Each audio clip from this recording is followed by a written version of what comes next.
quick take video. We got the brand new GoPro Hero 3 Black Edition. Now this bad boy shoots 4K, 2.7K, and it has like a Pro Tune cinema mode, which is 24 frames. We're gonna try that right now. We got Leah Petersen. She's this kick-ass stunt motorcyclist, and we're gonna shoot with this little suction cup from GoPro. Check it out here.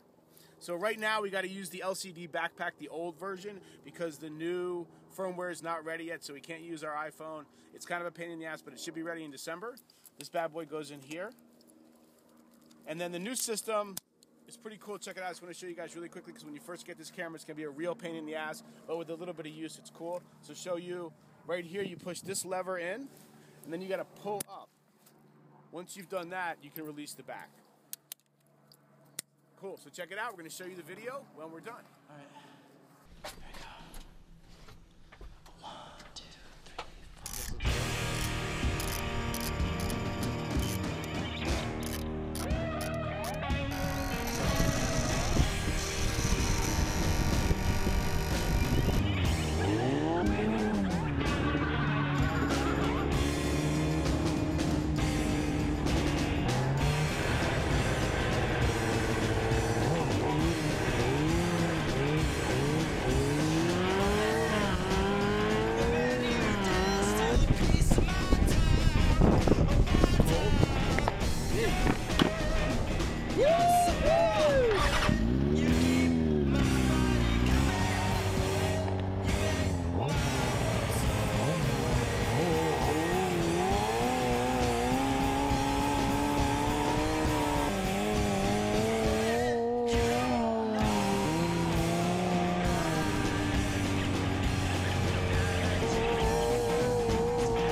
Having fun with motorcycles and GoPro Hero 3, Black Magic, blah blah blah blah. Video?